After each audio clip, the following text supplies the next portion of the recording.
Minister Steinmeier, ambassadors, business colleagues, ladies and gentlemen. First of all, I want to excuse myself. My German is not fluent enough, but if Minister Steinmeier promised to invite me, maybe in 2 years, I will be very fluent in German, so I promise that. No, first of all, I would like to start by thanking Minister Steinmeier for the kind invitation and to say really, for my heart, how honored I am to be here today and speak to such a distinguished audience. But let me say just a few words about women, because Minister Steinmeier said something about women and the presence of women. Let me do a joke on this. I have been president of the Federation of Industry in Italy, Confindustria. Confindustria was founded in 1910. I was president in 2010, so it took Italian industrialists more or less 100 years to nominate a woman at the head of their business community. And of course, they did this in the worst moment ever, so that's normally. But now, I have the honor to lead the BusinessEurope, the European Business Association, and we will talk about that. Given the state of European competitiveness, it seems that once again, men understand that they need our help. So I'm here, and I'm ready to show how women are good to do their jobs. Of course, I'm kidding.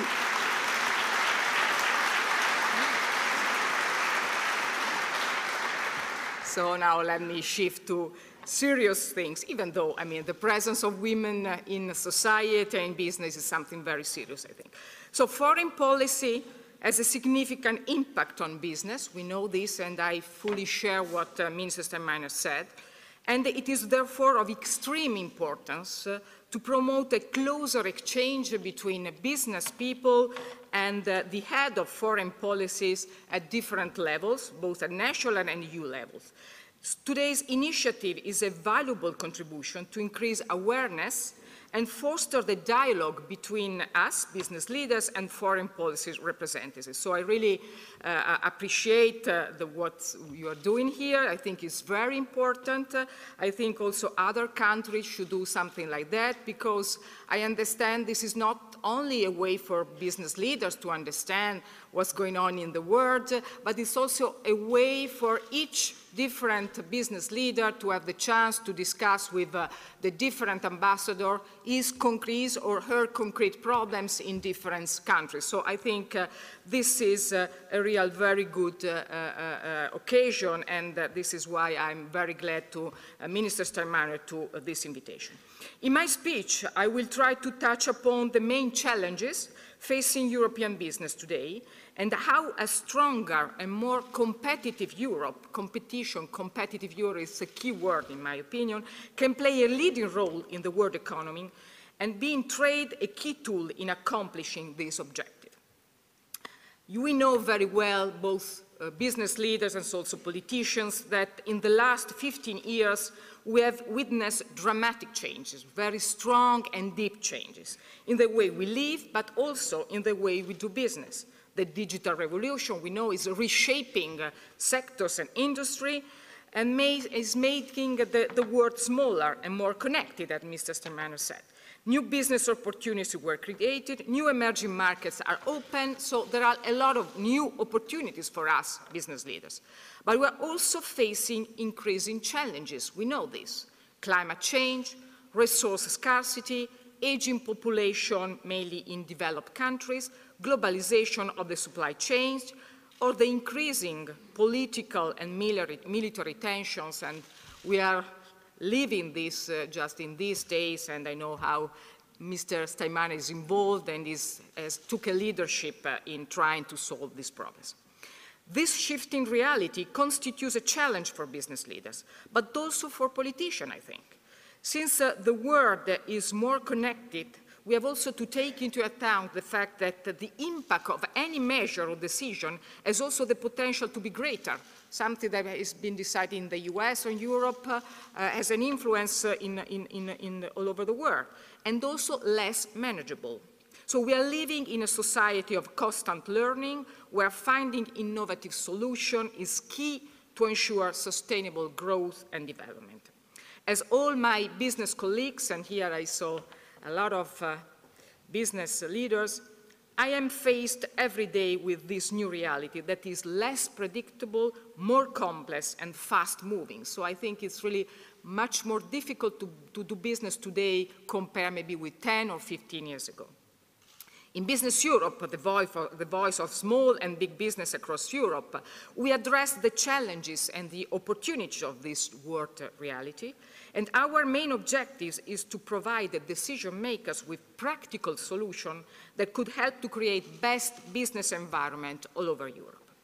Our belief is that in Europe, we have tried, of course, to manage these new challenges and opportunities, but to be honest, not always in the best way, and a lot of work still needs to be done. Indeed, we must not forget that globalization means increased competition, not only from developing countries, this is normal, but we have also to take into account the fact that we compete also against other regions, other developed regions, and as business location, as Europe, we have been constantly losing ground. We have to take this into account. We have to consider this fact. Due to various factors, particularly high operating costs, high energy prices, and excessive administrative burdens, Europe is becoming less attractive as an investment location. We are losing investment not only to fast-growing economies, but also to developed economies, such as the US, the United States, that has managed to capture new investments in recent years due to very competitive location cost and a strong innovative attitude. In the recent years, we have been trying to manage our internal crisis in Europe, but the rest of the world has not stopped. In Business Europe, we say we are walking, maybe also in the right direction, but the rest of the world is running, so we don't have to lose position. We must not forget that in the last 5 years, we lost 6 million jobs across the EU, compared to around 1 million both in the US and Japan. And even if the EU continues to be the leading world investor, our share of worldwide FDI, flows of investments, fell to 24% in 2012 all over the world, compared to 40% in 2000. So I think this is a striking number. We have to consider this.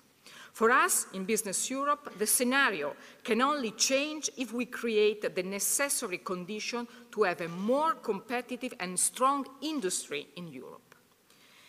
It is a fact that Europe's industrial production is in decline. The EU share of world manufacturing added value has decreased from almost 26% in 2000 to 21% in 2012, while Asian emerging countries have increased from 9.6 in 2000 to 27.5 in 2012. Of course, this trend can partially be explained by increasing globalized supply chain, which is a good thing, the upsurge in services and improved productivity. But it also a consequence of mounting cost pressure that discourages investing in Europe. In many cases, cost competitiveness pressure is a result of lack of coordination between different EU policies. Just I give you an example on energy. In 2012, industrial gas prices were on average more than 4 times lower in the US than in Europe. This is another striking number. As a result, the International Energy Agency predicts that by 2035, the EU's share of the global export market for energy-intensive products will drop by 10%, while the US shares will increase by 1%. So I think we have to take into account this. And we also have to not to overlook that industry still represents a lot in Europe. 57% of the total EU export come from industry, and we all know, and I know very well how important is Germany Germany's contribution to this ratio. Industry count for 65.3% of the total research and development expenditure, and counts for 32 million direct jobs, plus 20 million additional industry-related jobs. So industry is still very important in Europe. This is why in Business Europe we believe the EU urgently needs a modern and creative industrial strategy that fosters the development of high value-added products, this is very important, and production processes allowing European industry to be the real innovation and growth engine in Europe and in the world, and also the digital revolution has to take into account. A strong and high competitive industry is essential for Europe to maintain a leading role in the world economy, create jobs, and continue to secure high living standards for our citizens.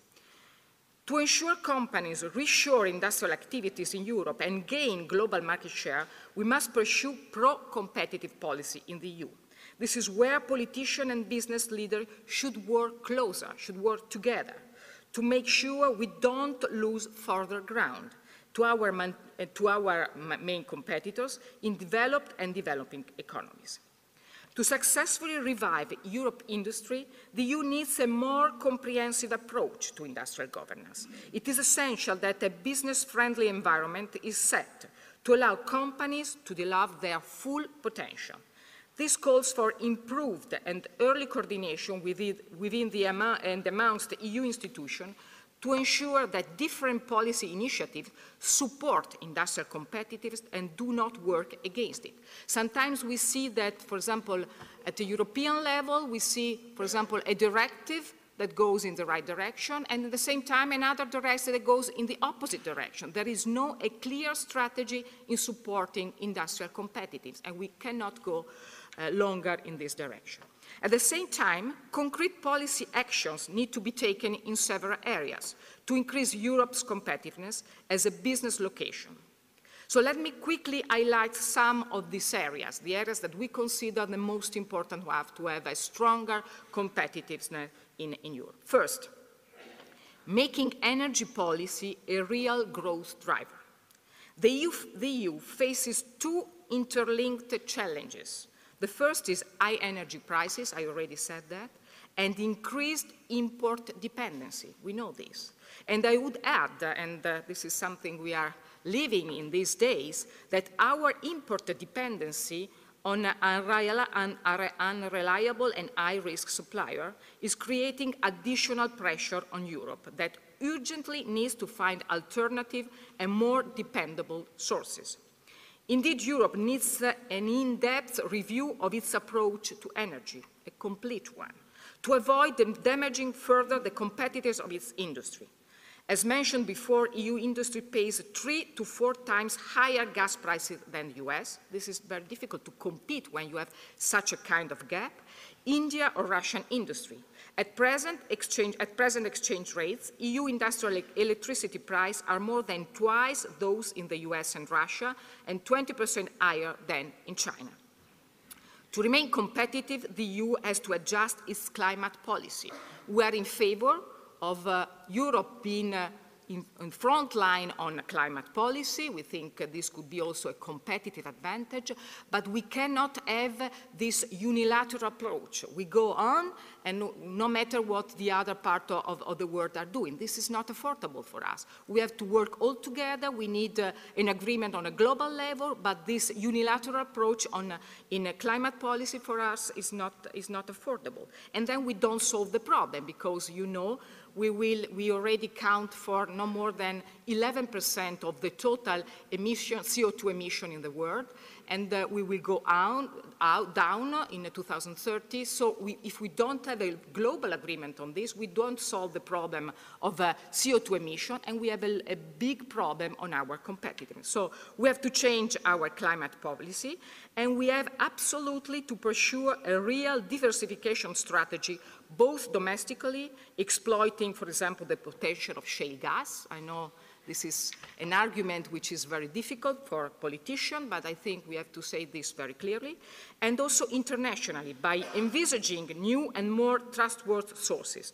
Some of the trade agreements that we are currently negotiating or have recently concluded can play a decisive role in the field of energy. And also I will add that we also need a real internal and single market of energy in Europe. We should have infrastructure, interconnection among all different countries to have a real single market for energy in Europe. We are always talking about this, but we are not able to realize it, at least up till now. The US, I think, is a good example of how a pro-business energy strategy has led to a decrease in prices, shifting the country's profile from being one of the increasing dependency to a situation where domestic production is expected to expand significantly, generating fresh investment and new jobs. If the US has managed to do it, I don't understand why we are not able to do it. We should do it also as Europe. Second point, strengthening and speeding up close-to-market innovation. This is key. Innovation has the potential to transform European industry. We are aware of that, generating new and higher value-added business opportunity. Europe needs to catch up with its global competitors who are using innovation to boost their industries. The manufacturing sector is the main source of research and development in most European countries, amounting for 2/3 of research and development expenditure. However, though European research is exceptional and has been responsible for many of the new technology that now are using all over the world, we have a problem because, we are not this scientific leadership that we have has not translated enough into industrial gains. Many times, innovative products are developed in the EU, but they end up being produced and commercialized by foreign companies. So we have to transform this, and we know a close-to-market innovation which can really create more jobs and more value added. In parallel, we need a broader view on innovation, recognize the role of dynamic high-growth business and the importance of hidden innovation and the power of digital innovation. As innovation increasingly relies on cooperation among business, dynamic cluster and networks for innovation are also needed. Innovation is deeply connected to education and skill, we know that, and we need to make sure that our efforts to render Europe more innovative and creative are not jeopardized by the lack of professional competence and skill. Third, improving access to finance on reasonable terms. We have been very strongly supported the banking union, which in our opinion is absolutely needed in Europe. Now we have to implement it in the best way. You know that still in some countries in Europe there is a credit crunch, mainly in the peripheral countries, and this is a competitive disadvantage. So banking union can be an answer. But also we have to develop and strengthen non-banking financial rules and instruments such as equity funds, corporate bonds, venture capital and crowdfunding. There is a movement in Europe going on this. We are developing this kind of market, and we have to promote it still more on that. 4, making skills fit for industry. This is a big problem. Germany, in my opinion, is a benchmark on this point. We still see, very high level of unemployment, mainly in such countries in Europe, in some countries, but we have thousands of unfilled vacancies because companies cannot find candidates with the right skills. This mismatch cannot continue. It's something that we cannot afford. It is damaging Europe's competitiveness, is not helping our citizens improving their life condition and their trust in the European system. You know that in the short term, we have a shortage of science, technology, engineering, and mathematics skills, the so-called STEM, and we need to be urgently addressed. Moreover, Europe needs to focus on improving entrepreneurial skills. I think on this point we have to do more. Fostering a more entrepreneurial mindset in society, as well as encouraging the development of entrepreneurial attitudes and skill in people of all ages. We talked yesterday with Minister Steinmeier, and we share the fact that we don't have enough young entrepreneurs. We don't have enough new companies made and founded by young people. So this entrepreneurial skill, I think we have to work on this. It's a culture problem. It's a cultural problem, but I think we have really to face this. 5 point, and deepening the internal market. This is still a very important point. The cost of doing business in the EU are still very high. We know that. Most of these costs stem from non-completion of the internal market and the regulatory difference that still exists among members states in different policy areas. And we know also that this comes from a lack of coordination between different EU policy and the poor assessment of the impact of some measure. We still have a lot of red tape, we still have a lot of regulatory burden, and we have to face it. Let me make a joke on this point, which I like.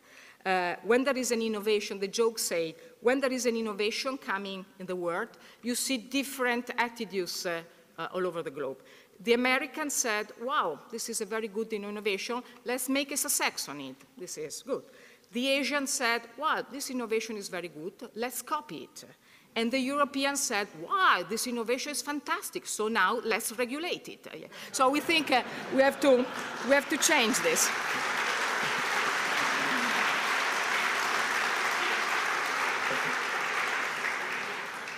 So I really think we have to change also this kind of mentality. So let me go very quickly to my two last points.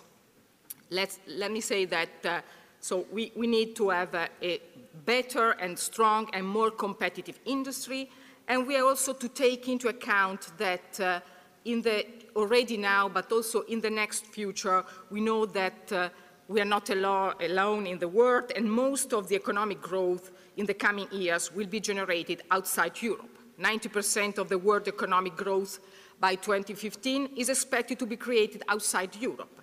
And so that's why I think it's very important to talk also and to make some consideration about Europe's presence in the world market and how important trade and investment are to sustain our economic growth and to ensure that Europe keeps its leading role in the world economy. We have said that we are losing some competitiveness, but still we are the world's largest trading bloc, representing around 16% of the world's imports and exports.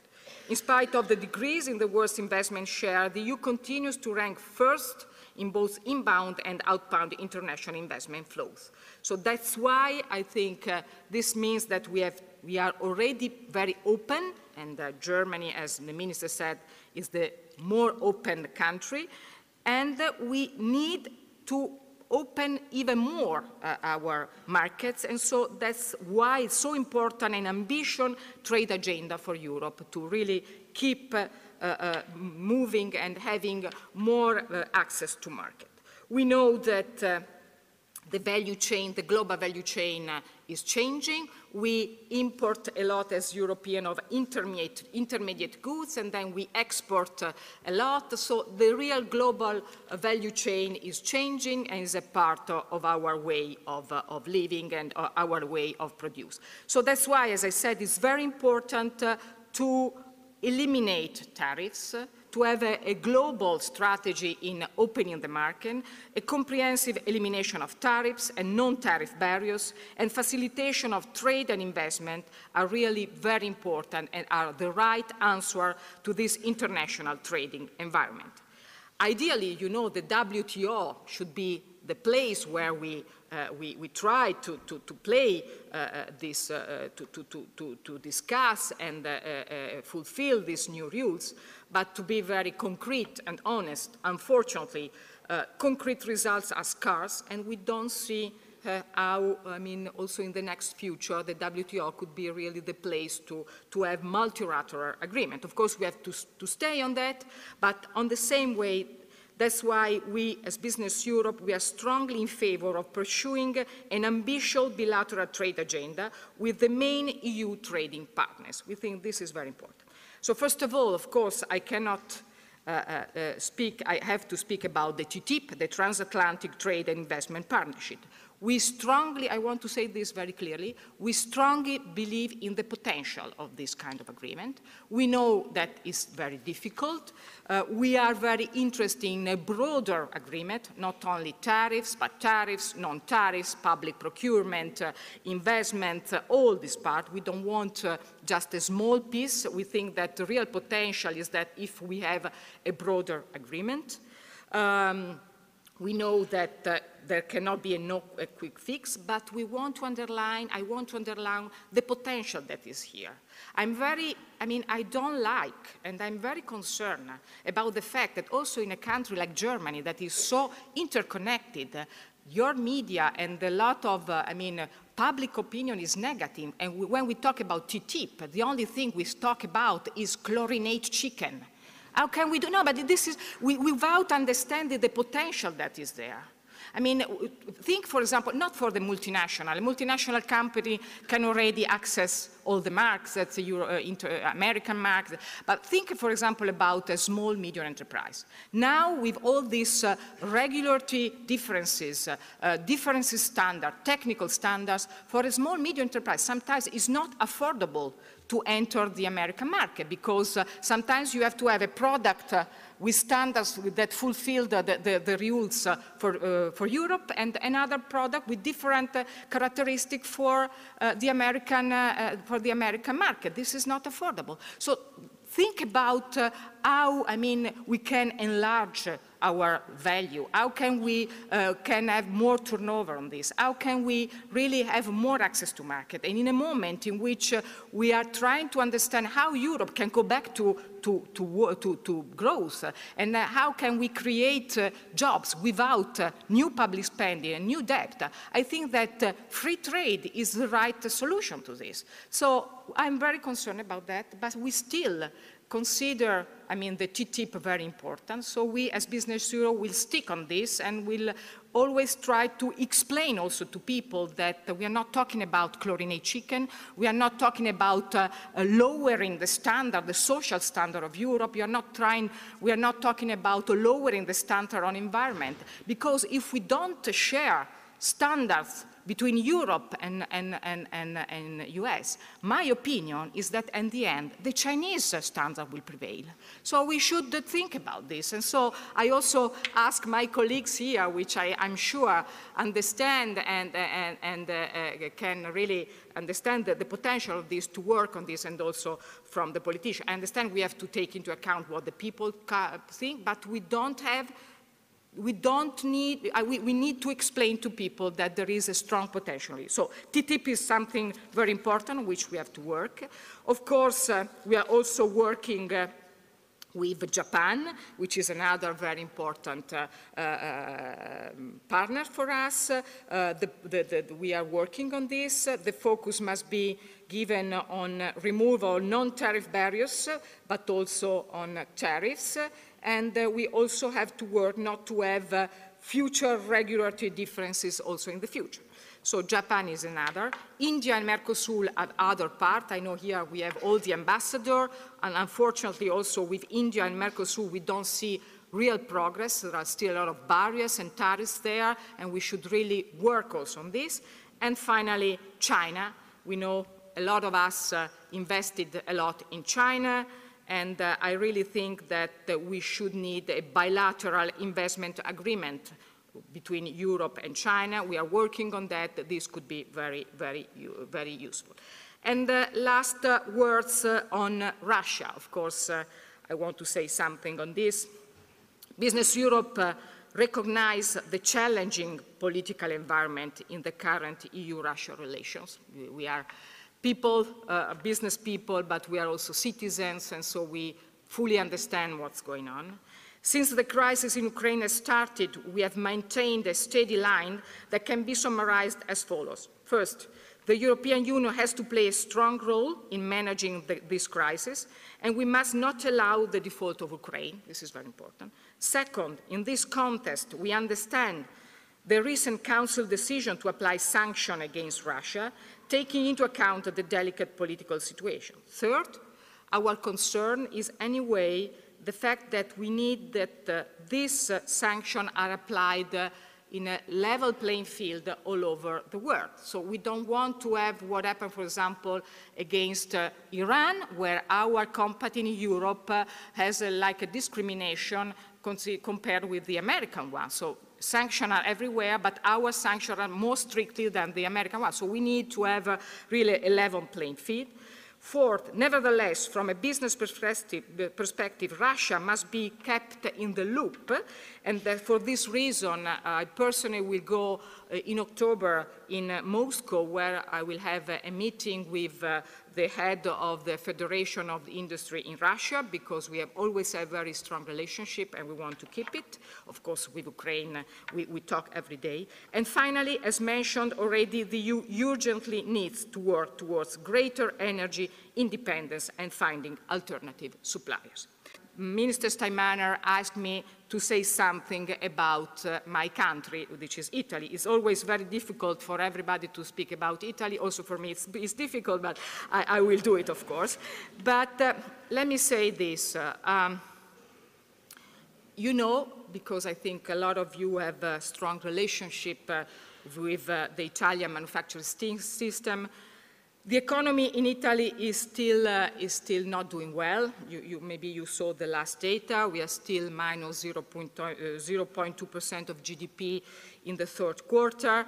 So we still are not in a good situation. Export is not doing bad. Internal consumption investment are still weak. The manufacturing system in Italy, you know this, even though we have been hit very strongly by the crisis, is still strong.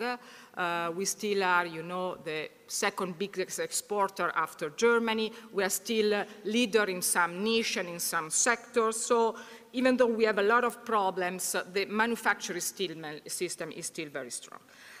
You know that our Prime Minister Renzi has won the European election in May. It took 41% of the total votes, which is, I think, the highest level of votes in Europe. So it means, and this is still a situation, people and also business leaders still have a strong confidence in Renzi. He's trying very hard, and it's not easy to reforms everywhere, but in Italy as well. He's trying very hard to make the reforms. He started some reforms. Some people said, why did you start from the so-called constitutional reforms and not from the economic reforms? His answer, and to be honest, I agree with him, is that if you don't change the way you produce the laws, if it takes too many, months to make a law, you cannot change even the economy. So he decided to change the Senate, and so we'll have a situation closer to yours, so you will have only one chamber who will decide about the laws, and this is already done. Is now starting with the reforms on the judiciary system, which is very important because in Italy this is a huge problem. He announced also reforms on labor market. So my opinion is that Renzi government has took the right direction. Maybe we have to be faster because we really need to make more reforms. I think he needs to cut public spending more than what he has done until now. He wanted to do it. So my opinion is that we are still in trouble, but the direction is the right one, and you really have to be faster in doing the reforms. And let me say one last thing. I don't know, there is a lot of talks about the fact that Renzi and the Italian government wants to change all the European the Stability Pact.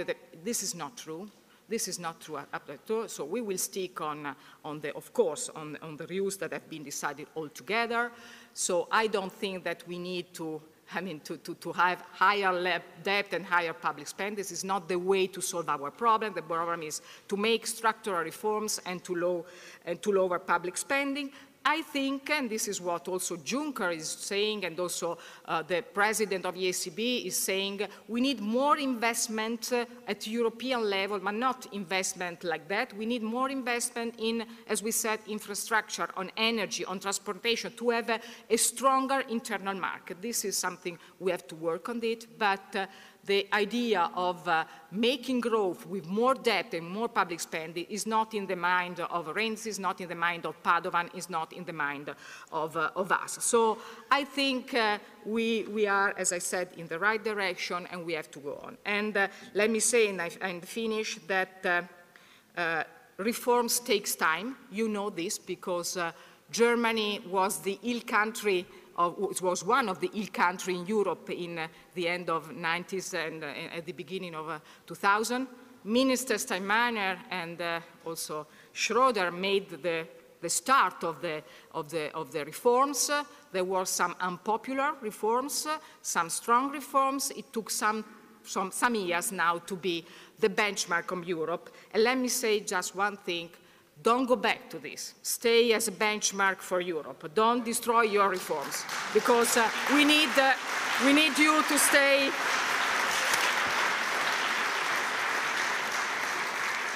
We need you to stay as a benchmark of Europe, and so stick on that. So I conclude saying that I really thank you for the attention, I really thank you for the invitation, and I really think that the way to solve our problems as Europeans is to work very close, and together, politicians and business leaders. And if we do this, I think we can have a better future for us, but mainly for our children. Thank you.